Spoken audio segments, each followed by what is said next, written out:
الحمد لله نحمده ونستعينه ونستغفره ونؤمن به ونتوكل عليه ونعوذ بالله من شرور أنفسنا ومن سيئات أعمالنا من يهده الله فلا مضل له ومن يضلله فلا هادي له ونشهد أن لا إله إلا الله وحده لا شريك له ونشهد أن سيدنا وسندنا وحبيبنا وطبيبنا ومولانا محمدا عبده ورسوله أرسله الله تعالى بالحق بشيرا ونذيرا أما بعد فقد قال الله تبارك وتعالى في القرآن المجيد والفرقان الحميد أعوذ بالله من الشيطان الرجيم بسم الله الرحمن الرحيم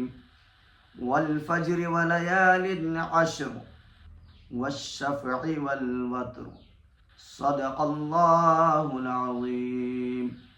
معزز سامعین، حاضرین، عشرہ ذی الحجہ سے متعلق چند باتیں گوشے گزار کرنی ہیں۔ اس میں کوئی شک نہیں ہے کہ ذی الحج کے شروع کی ابتدائی 10 راتیں اللہ تبارک و تعالیٰ کی نگاہ میں بڑی مقبولیت کی گھڑی ہے۔ ابھی سورہ فجر کے اندر جو آیت تلاوت کی گئی اس میں اللہ تبارک و تعالیٰ نے بہت ساری چیزوں کی قسمیں کھائی ہیں۔ ان قسموں میں سے ایک قسم اللہ نے 10 راتوں کی کھائی ہے۔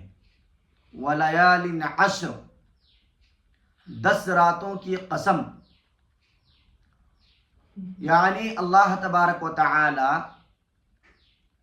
ان راتوں کی قسم کھا کر کے یہ بتانا چاہتے ہیں کہ یہ ایام، یہ راتیں میرے بندے کے لیے نہایت ہی اہم ہے، اہمیت کا حامل ہے، اور ان ایام کی فضیلت، ان راتوں کی فضیلت دیگر راتوں کے مقابلے میں زیادہ بہتر ہے اور افضل ہے۔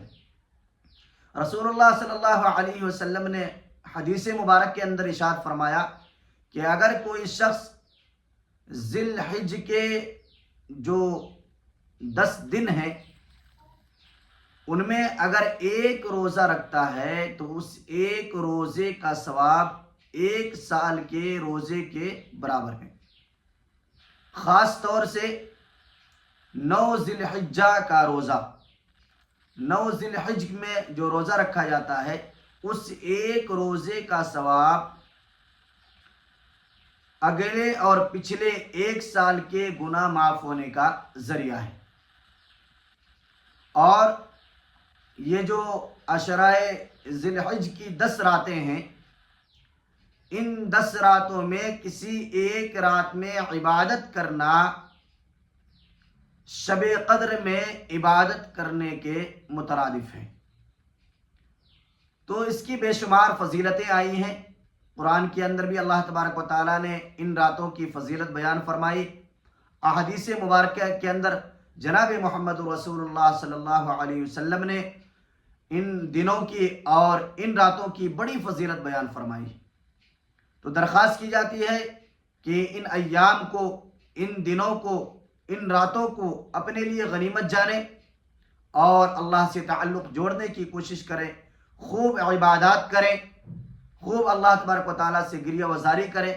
ایک سوال یہ بھی ہے کہ ان ایام میں کیا کرنا چاہیے؟ فضائل تو بے شمار ہیں۔ تو حضرات علماء کرام نے لکھا ہے کہ دن میں روزہ رکھیں۔ نمبر 1 پہلا کام تو یہ ہے روزہ رکھیں۔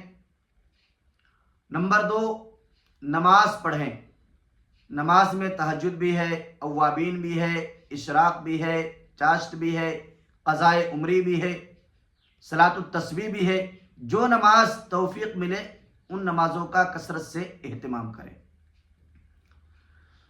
نمبر 3 قرآن کی تلاوت کثرت سے کریں۔ اللہ کے رسول صلی اللہ علیہ وسلم نے حدیث مبارک کے اندر ارشاد فرمایا کہ افضل العبادتی تلاوت القرآن، کہ بہترین عبادت قرآن کی تلاوت ہے۔ تو کثرت کے ساتھ ان ایام میں اور ان راتوں میں قرآن کی تلاوت بھی کریں۔ نمبر 4، دعا اور کثرت ذکر۔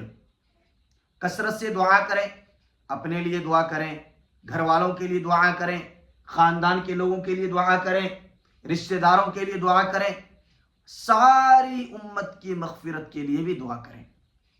تو کثرت سے دعا کریں اور کثرت سے اللہ کا ذکر بھی کریں۔ لا الہ الا اللہ محمد رسول اللہ، لا الہ الا اللہ واللہ اکبر، سبحان اللہ وبحمدہ سبحان اللہ العظیم، سبحان اللہ، الحمدللہ، اللہ اکبر۔ جو توفیق ملے کثرت سے اللہ کا ذکر کریں۔ اس کے علاوہ رشتہ داروں کے ساتھ صلہ رحمی کریں، پڑوسیوں کے ساتھ اچھا برتاؤ کریں، پڑوسیوں کی خبرگیری کریں، پڑوسیوں کے ساتھ اچھا سلوک، حسن سلوک۔ حدیث مبارکہ کے اندر اس کی بے شمار فضیلتیں بیان کی گئی ہے، تو اس کو جو ہے اہتمام سے کریں۔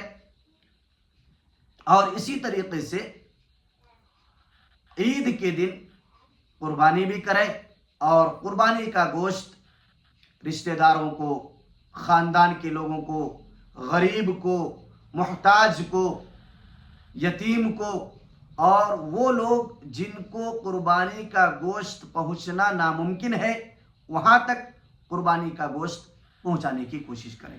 امید کرتے ہیں کہ اللہ تبارک و تعالی ان ایام کو اور ان راتوں کو ہم سب کے لیے نجات کا ذریعہ بنائے۔ آمین۔ السلام علیکم ورحمۃ اللہ وبرکاتہ۔